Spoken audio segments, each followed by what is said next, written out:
Hello, Shri Swami Samarth मैत्रिणींनो, मी तुमची सखी दीपा स्वागत करते तुमचं ग्रेसफुल कॉर्नरला. तर बरंचसं काही शेअर करणार मी आजच्या ब्लॉगमधून तुमच्यासोबत. सो होप की तुम्ही शेवटपर्यंत व्हिडिओ नक्की बघाल. चला, तर मी आज तुम्हाला दाखवते की आज आठवड्याचा सुरुवातीचा दिवस होता. तर मग मी तयारी करून ठेवली होती, जो की आपल्या बायकांना नेहमी प्रश्न पडतो, आज भाजी काय करू. तर त्यासाठी मी 4 प्रकारचे कडधान्य भिजत घातलेले आहेत. मूग भिजत घातलेले आहेत, राजमा भिजत घातलेला आहे, छोले भिजत घातलेले आहेत आणि अख्खा मसूरसुद्धा आहे. तर इथं मी मुलींना खायचं होतं गार्लिक ब्रेड आणि त्यासाठीची तयारी म्हणून मी लसूण भाजून घेतला होता. ही माझी स्वतःची ट्रिक आहे. त्यानंतर असंच घाईघाईत आम्ही चहा घेतला. माझ्या मुलींनी चहासोबत खारी खाल्ली. ही चाललेली आहे आमच्या दुपारची मुलींची डिमांड आहे त्यासाठीची तयारी. हा आहे गोंद कतिरा आणि हा मी भिजवून ठेवते आणि हा मी पहिल्यांदाच वापरते. याचे मी बरेचसे व्हिडिओज बघितलेत, पण म्हटलं चला ट्राय करून बघूया कसं होतं आहे.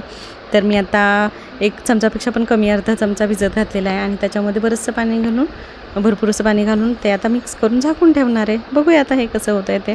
याची गरज तशी दुपारी आहे.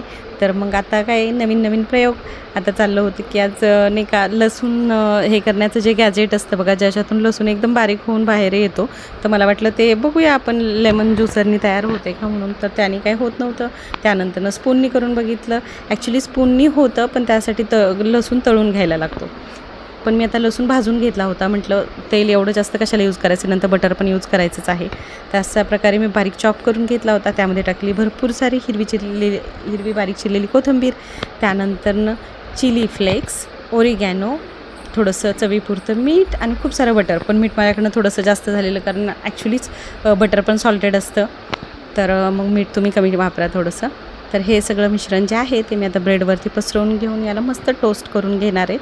तर ते कधी खूपच करपले जातात टोस्ट आणि एकदम कडक आणि कधी तोंडातलं आतल्या भागाला पण असं लागू शकतं जबड्याला. तर त्यासाठी यावेळेस मी एक ट्रिक यूज केली आहे गार्लिक बटर बनवताना आणि ती वर्क झाली आहे बरं का खरंच. तर तुम्ही नक्की ट्राय करून बघा. आता अशा प्रकारे भरपूर सारं चीज घालून माझं तयार झालेलं आहे गार्लिक ब्रेड आणि मी आता ठेवते याला हीट करण्यासाठी. तर त्यासाठी पहिल्यांदा कढईमध्ये किंवा जो कुठला पॅन वापरणार आहे त्याच्यामध्ये आपल्याला भरपूर सारं बटर वापरायचं आहे. या रेसिपीसाठी बटर आणि चीज वापरायची अजिबात हाईघाई करायची नाही, भरपूर सारं वापरायचं. म्हणूनच मी सुरुवातीला लसूण तळून न घेता तो ड्राय रोस्ट करून घेतला होता. तर बघा ही आहे ट्रिक. याच्यामध्ये मी एका वाटीमध्ये पाणी ठेवलेलं आहे. आता वरतून झाकण घालणार आहे, कारण ह्या पाण्याची वाफ होईल ना असं गरम झाल्यानंतर आणि त्याच्या मॉइश्चरमुळं ते पाव अगदीच कडक आणि आपल्या तोंडातील जबड्याला अशा आतल्या बाजूनी लागणार नाही असे होतात. तरीही ते क्रिस्पी मस्त होतात, पण ते खूप जास्त कडक किंवा करपले जात नाही. तर हे मी ह्याच्यासोबत सॉससोबत सर्व करून मुलांना दिले होते खायला आणि अगदीच खूप छान झाले होते. तुम्ही नक्की या पद्धतीने करा. तर हे झालं होतं आमचा आजचा सकाळचा नाश्ता आणि दुपारच्या जेवणामध्ये काही साधंच मी जेवण बनवलं होतं. तर त्यासाठीचा काही व्हिडिओ मी शूट केला नाही. आणि हे कडधान्य जसे भिजवलेत तशी अजून एक तयारी मी या आठवड्यासाठी करून ठेवली आहे बरं का. आणि ही पण खरं तर मी पहिल्यांदाच ट्राय केली होती की मला बनवून ठेवायची होती आलं लसणाची पेस्ट. आणि एरवी जेव्हा आपण ते बनवतो ना तेव्हा त्याच्यातून एक असा आंबट असा वास येतो, वेगळीच होते ती पेस्ट. आणि नंतर त्याला असं पाणी सुटल्यासारखं जशी आहे तशी थिक दिसत नाही. तर मी ही पद्धत ट्राय केली आणि ही खरंच फरक करते. यासाठी घ्यायचं आहे लसूण. लसणाला निम्म्यापेक्षा पण थोडंसं कमी, म्हणजे जवळपास 40% आपण अद्रक वापरायचं आहे. कोथिंबीर आपल्याला प्रमाण पाहिजे तसं कमी जास्त करू शकतो. त्यामध्ये बघा मी घातले चमचाभर गोडं तेल घातलेलं आहे. त्याच्यानंतरनं मी इथं अजून थोडंसं घालते आहे विनेगर, त्याच चमच्यानी थोडंसं मीठ आणि हे मिश्रण मस्त बारीक आपल्याला वाटून घ्यायचं आहे. तर तुम्ही कुठल्याही ब्रँडचं व्हाईट विनेगर वापरू शकता. माझ्याकडं मी फ्लिपकार्ट ग्रोसरीमधनं ग्रोसरी घेतलेली आणि त्याच्यावरचंच त्यांचंच हे मी विनेगर वापरलेलं. मला तसं चांगलं वाटलं आहे हे. आणि हे मस्त फाईन अशी पेस्ट वाटून घेतली याची. आणि ही पेस्ट मी एका हवाबंद हे महत्त्वाचं आहे की आपल्याला एका एअरटाईट कंटेनरमध्ये किंवा हवाबंद डब्यामध्ये ही पेस्ट भरून ठेवायची आहे. आणि ही आठवडाभरासाठी अगदी व्यवस्थित राहते. आणि खरंच बरं का, ही आलं लसणाची पेस्ट अगदी व्यवस्थित टिकते. याचा अजिबात वास वगैरे येत नाही किंवा त्याच्यातून असं पाणी आल्याशिवाय किंवा ही पेस्ट पातळ होते असं काहीही होत नाही. तुम्ही नक्की ट्राय करा. मी ही पहिल्यांदाच ट्राय केली होती ही ट्रिक आणि अशी छान. पण याला स्टोअर मात्र फ्रीजमध्ये करायला लागेल तुम्हाला. तर याच्यामुळं माझा आठवडा म्हणजे या आठवडाभर नाही केली तरी मला 5-6 दिवस गेली ही पेस्ट व्यवस्थितपणे आणि आठवडाभराची माझी कामं बऱ्यापैकी सोपी झाली असं म्हणू शकतो. तर तशी माझी इतर पण तयारी असते, जशी की कडधान्य दाखवली होती, त्यानंतर शेंगदाण्याची कुटं बनवायची असतील तर माझी रविवारीच बनवली जातात. यावेळी माझ्याकडे शेंगदाण्याचं कूट शिल्लक होतं त्यामुळं ते काही मी फार बनवलं नाही, फक्त हेच बनवून ठेवले आलं लसणाची पेस्ट आणि कडधान्य भिजत घातले.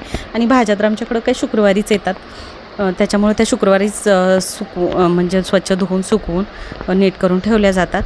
तर बघू शकता हे सकाळी जे मी गोंदकतिरा भिजत घातला होता अनबिलिव्हेबल आहे, अर्धा चमच्यापेक्षा कमी घातला असेल मे बी किंवा अर्धा चमचा असेल आणि त्याचं इतका छान गोंदकतिरा एकदम ग्लूसारखं मस्त काय म्हणू शकतो आपण त्याला जेलीसारखं होतं त्याचं टेक्स्चर. फक्त ते जेली असते ते एक संद असते आणि हे असं थोडंसं रवाळ रवाळ इतका छान झाला होता तो गोंदकतिरा.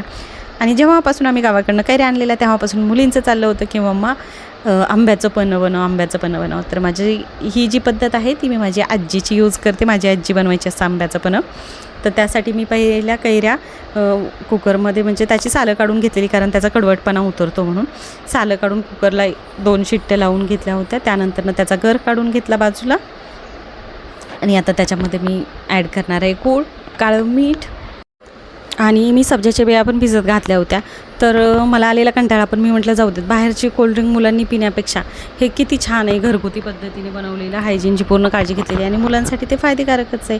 तसं तर माझी आजी म्हणायची हे जे आंब्याचं पण आहे हे याने ऊन उतरतं, म्हणजे जे उन्हाळ्यामध्ये उन्हाचा त्रास होतो किंवा उष्माघात मे बी तिचं त्या काळात तिची भाषा असेल, उष्माघात म्हणू शकत असेल ती, की ऊन उतरतं म्हणायचे पहिले बायका याला असं आंब्याचं पण पेल्यावर. तर मी असं साधारण पद्धतीने एकदम गूळ आणि सब्जाचे बी आणि हा गोंदकतिरा एक्स्ट्रा ॲडिशनल ॲड केलेले. बाय द वे बाकी हे सगळं माझ्या आजीच्या पद्धतीने बनवले आंब्याचं पण आहे.